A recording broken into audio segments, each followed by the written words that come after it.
gang, Terry from Smoo's Workshop here. Welcome to the March edition of What's in the Pipeline. Sorry for my absence in February. Those that know me quite well, and I don't hate to admit it, it's quite a hidden subject these days. I suffer quite badly from depression and anxiety issues, and February was not a good month for me. I didn't even want to go out of the house, so I got nothing done in February, absolutely nothing.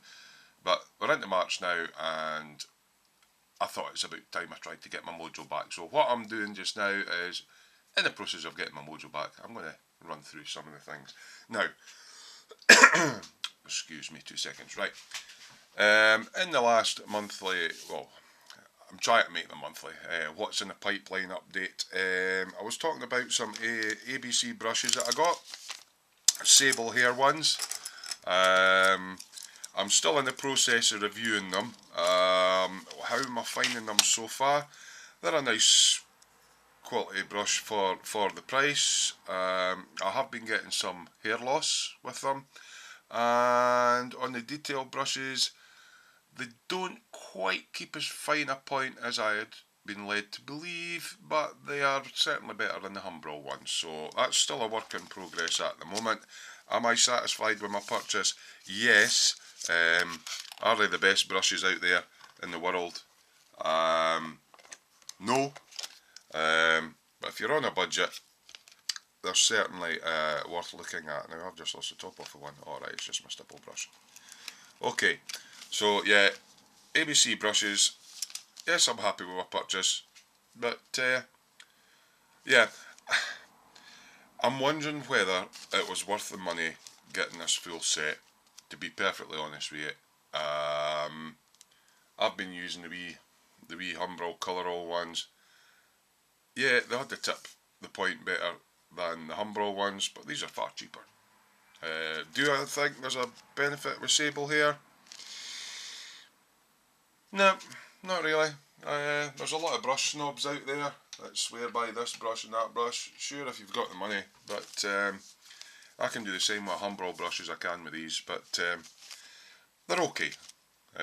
20 quid for a set of brushes. 1, 2, 3, 4, 5, 6, 7, 8, 9, 10. £2 a brush. Aye, you can't go wrong at that. So, yeah, no, I would give them about a 7 out of 10. So I've been using them for about a month. So the ABC brushes that I mentioned in my first What's in the Pipeline, I give them a 7 out of 10. Okay, they're alright. Right, next. I did a review of Badger Steinores Primer, didn't I? Yeah, and I was raving about it. Well, I'm still raving about it, but Ultimate Modelling Products have been in talks with Badger, and they are allowed to sell Badger Primer under their own label, and what it's actually done is made the product available to a lot more countries than it was before. These are the little 60ml bottles. That's the big 120ml bottle of the black. At the moment they're just doing the black, white and grey. I do hope they get the yellow in. I'm not bothered about the rust colours and all the rest of it, but I do hope they get the yellow in, because yellow's quite good for a primer coat if you're doing reds and things like that, as it really pops the colour out. So yeah, so Ultimate Modelling Products are I'm calling it jokingly Umple Res, because it's Badger Steinores Primer, but it's under the Ultimate Primer, which is actually quite a good name for it, because it's the best primer I've ever seen and used. So yeah, so you can now get it from Ultimate Modelling Products. So that's primers. Actually no, I've got one more primer. I was looking for a decent matte water-based varnish coat for doing my tanks and that, you know, once you've done your pin washes and your decals, and it's all kind of semi-gloss and it looks a bit crap. Yeah, don't know if I said it before in the last one, but AK Interactive Ultra Varnish Matte. Great stuff. There is other ones out there, but they're cellulose based. But as far as water based, non-smelly, really easy to use, and does what it says in the bottle. That's my go-to at the moment for matte varnish. What else? Right. Excuse me. I purchased the new Tamiya sprue cars with the slim profile on them. Don't know if you can see that. Ultra slim profile on them for doing the sprues and that. What's my thoughts on them for using them so far? I haven't used them for anything they're not supposed to be used for. And I've only been cutting plastic sprue, and I've got one small indentation mark on the jaws. I thought it would have been a bit harder than that. And also where the jaws come together, they're not coming together in a perfect point, they're slightly off, and I haven't dropped them. So for something so expensive, a little bit disappointed, but they're still good sprue cars. But yeah, they could have made the cutting surface a bit harder, and yeah, I'm surprised it's went out of line and I haven't dropped them. Loving my Tamiya tweezers, so I've got a couple of pairs of tweezers to try out. Loving them. A lot better quality than the cheap set that I got for about £8 off of eBay when I first started out. My Tamiya photo etch bending pliers, they've been getting a bit of use now because I've actually doing a model now that I'm using photo etch on. I haven't done photo etch before. And yeah, they're helping, but I still think I'm going to need to get myself one of these bending tools. But I've got a friend who does CNC engineering, and I'm wondering if he can make one cheaper than the £40 or whatever it is at the cost in the shops. Okay, so that's that.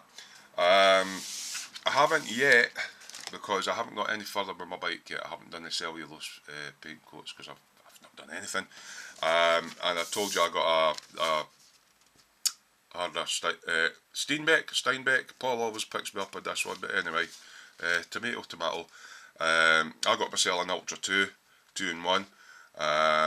There's actually a guy talking on the forums just now wondering, you know, I want to start out, what compressor do I need to get and all the rest of it, and folk are going, oh, you need to spend £200 on an airbrush. No, you don't. You do not need to spend, and I always open this up the wrong way then, £200 on an airbrush. There's my compressor, right? Cheap and cheerful, Chinese reservoir tank. It's not too noisy. It does overheat. It does what it says in the tin. It was £55 and it came a couple of cheap Chinese airbrushes, which broke on me straight away, so I binned them. It's going to do until I can afford something like a Bambi. But yeah, I mean, right, okay, why do you need a £200 airbrush, right? There's a lot of airbrush snobs out there and go, oh, you need this harder Steinbeck, whatever you want to call it, top of the range, Infinity, that's, you know, £200. Yeah, it's lovely. But are the people that are getting these really posh top end airbrushes, which basically has this almost exactly the same internals in here because that needle set is the same as Infinity, are they just being snobbish because they can afford the top end one, or are they using them for their intended purpose, fine artwork with an airbrush? You know, like the artwork you get on a lot of bikes where they've got murals and that on the tanks and that. No, they're spraying models with them. This is perfectly fine. I mean, if you just get the Ultra, it's 60 odd quid off of Martin at Air/Craft Net. I went for the Ultra 2 in 1 because you get the extra needle set, and it comes with the 2 different cups and everything. If you're only going to be spraying models, right, you don't need anything more than that. Why spend £200 on airbrush just because you can, just because you want to say, I've got this? No, there's too much snobbery with all that going on. Especially for people who are new to it. It's a budget. I wouldn't say it was a budget, I would say it was a mid-range, high-quality airbrush from Germany, right? It's just under the £100 mark, you know. That's what it says in the tin. So, talking about that, on the last one I got blowback tips for it from Martin. I've treated myself to the cleaning kit as well, and I've also, I probably said this in the last one, I got the little colour cup lid because I like spilling stuff, and I also got myself a pinch tip, but I went for the 0.2 one. because I think I'll be using the .2, and I'll maybe get the .4 at a later date, but I'll be using the .2 pinch tip because when I'm spraying my cellulose, couldn't afford to get them both. They're about 20 quid a pop, these, but so that's additions to my airbrush family. Right, models wise, I still haven't finished my From Russia with Love build, and it's pretty crazy because all I've got left to do with this baby, and it's just because I didn't have my mojo, is I've got to put another coat of matte on after doing some of my rust effects and oil and streaking effects, and once the matte coat's on, I've just got to pick out the fuel spills with a gloss varnish, and I'll just use Tamiya's. Is it X21, X22? So X22 I think it is. That's all I've got to do to that to finish it, so I'm going to bite the bullet and get that finished. So at least I've got one completed entry in From Russia with Love. The RD or RZ 250 I started, haven't done anything to that. Next job on that, I've got a bit longer to build that for Paul's build. Next job on that is actually going down with the gloss coat of the white. So I will get onto that, but I haven't yet. Last time I spoke, I got myself one of these retro kit minions. I got the little Spock one. Well, I got myself Count Banana as well, the vampire one. Still got to get round to doing these. That's these little resin kits, loads of detail on them. Got myself two now, and probably because they're really cheap. They're only about 8 quid. Again, for Ultimate Modelling products. When I'm putting in an order for, you know, like say my airbrush cleaner or stuff like that, and just to make it worth paying the postage, I usually bung a little minion on it. Okay, right. The other build that I've started is the Russian BM21 Grad. This baby. The late version. Oh, I'm getting lots of noises off my computer. I forgot all about them, but anyway. I was going to do an inbox review, but what I actually did was I started building the thing. I'm also putting this into the Russia with Love, but whether I'll get it finished in time or not, I don't know.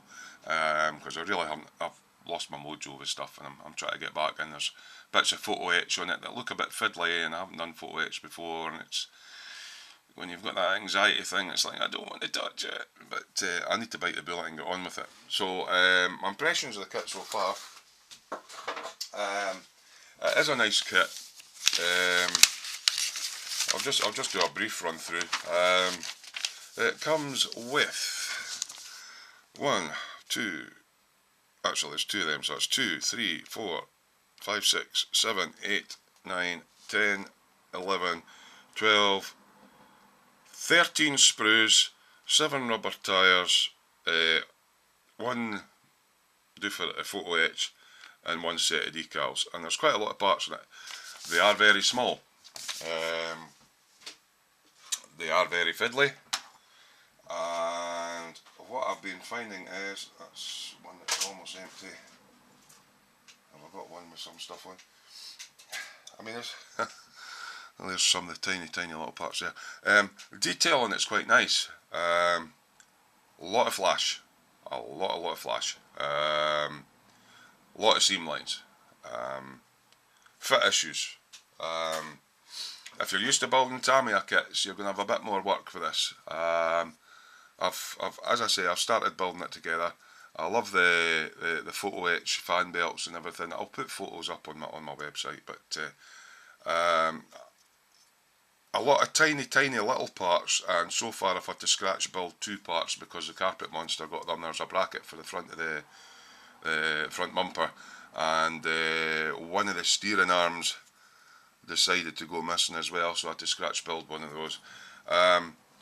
It's really soft plastic. The actual chassis itself was twisted, and I had to hold it and twist it back and fiddle about with it to straighten it all up. As I say, the detail's quite nice. It's soft detail though, soft detail on the engine with the injector pipes and everything like that, but all your rivets and everything on your chassis there, it's nice, and on your suspension. So yeah, it is a nice build. The only thing I've found with that kind of soft plastic is some sinkage in the parts, like say where gearbox goes together with the parts meet up, you're getting sinkage, just because it's the type of plastic it is. So it's not as crisp as a Tamiya kit, but it is a nice kit. But it takes a bit more of what I call fettling to get it to go together. So if you don't mind a bit of fettling and want an interesting kit to build, I would say yeah, go for it. Yeah, I'm quite pleased with it. But yeah, I'm getting into a couple of wee bits of photo etch. I haven't really done the bending on before, so that's kind of why that's on the back burner. But I want to actually get that finished. Now, while I'm on this one, it gives you a painting and marking kit, and it's all the Mr. Hobby colours. Now, I'm a Tamiya man, but Tamiya's colour range is quite limited. And I've been trying out some of the MIG paints, and some of them are working nice for me, and some of them are not. So I bit the bullet, and I got the Mr. Hobby colours required for this one. Water-based acrylic paint. This one is RLM 02 Grey. This is for the interior of the cab and stuff. There's a silver H8. I think that's, can't mind what that's on, but I had to get that anyway. I'm trying out their flat black as well. I'm also trying out their steel, which is basically like a gunmetal colour, if you refer it to Tamiya. So there's 4 paints that I'm going to try out in this model, because I'm doing that paint scheme. I've not quite got myself onto doing camouflage ones yet, but I'll get there, because that's really only my second armour build in 30 odd years. So yeah, I thought I'd try out the Mr. Hobby paint, so I'll let you know how I get on with these. These are there's 2 different types. This is the Aqueous range. You get the Mr. Hobby colour, which is the cellulose based ones as well. But for the lack of smell and stop my partner getting migraines and everything, I went for the Aqueous range to see how I get on with that. So that's some Mr. Hobby colours to try out on that model. What else have I got? Oh, flinging sprues about here. Right, so that's that. Building wise, I haven't really done much, but I have been purchasing, and I got myself another nice wee trumpeter kit. Again, armour, and it's a Soviet KV-122 heavy tank. So I'll be giving that a bash at some point. I'll do a review and everything. 440 plus pieces, 1/35 scale, 277.7mm long. Alright, about a ruler long, and 10 centimetres wide roughly. It looks quite a good kit. It's got a metal barrel in it, which I'm quite chuffed about. So I got myself that. Now, I've never done a diorama before, but all these guys are tempting me. So the first one I got, now this is an older Tamiya kit, it's a beauty. I don't know if you get in camera there, but it's the M26 Armoured Tank Recovery Vehicle. There is a version, Mike built it, and it gives you the big trailer unit and everything. It's the same cab, it gives you a big trailer unit for towing all the tanks and everything. So this is a recovery unit, and obviously it's an American vehicle, and it shows it there, towing a Sherman. So I thought, can I do my first dio? Well, my plan, I don't know when I'm going to do it, but my plan sometime this year. I got myself this kit. It's a Asuka Sherman, nicknamed the Easy 8, with decent tracks on it. They're clipped together. I can't afford the metal ones, but doesn't appear to have a metal barrel. I might look and see if I can get a metal barrel for it.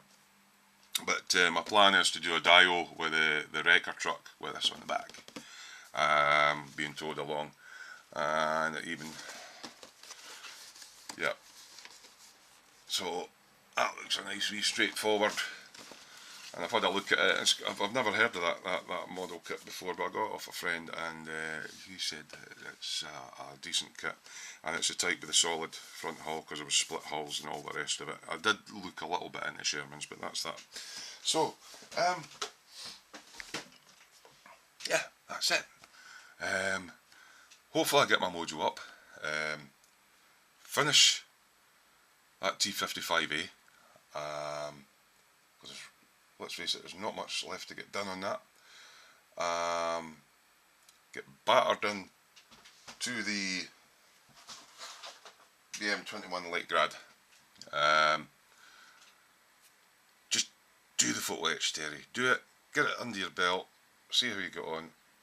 That's a problem with anxiety. You sort of look at it and go, you overanalyse things rather than just getting in about and doing it, and that's what's put me off with that one. So once I've done it, it'll be into primer, and I'll try and get it done. The International Skill Modelers Forum from Russia with Love build ends at the end of this month, so I know for definite I'll get the tank done. I don't know about the BM21 Grad, and the RZ250 hasn't got such a big rush on it, because Paul's allowed 2 or 3 months for that. So if I can even just get my tank done and that BM21 before I start anything else, I'll be quite happy. So what's in the pipeline? Aye, getting on top of stuff that I've started and haven't quite finished yet. I've still got loads of bike kits to review and all the rest of it. Got myself a new cutting mat as well.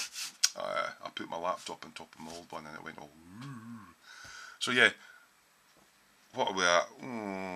21 minutes. I think that's long enough for the update. You guys haven't heard from me for a while.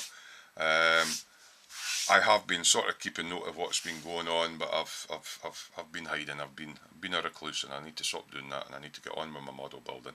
So until the next what's in the pipeline, just a little update of what's happening. Terry from Smoo's Workshop. Speak to you later. Bye.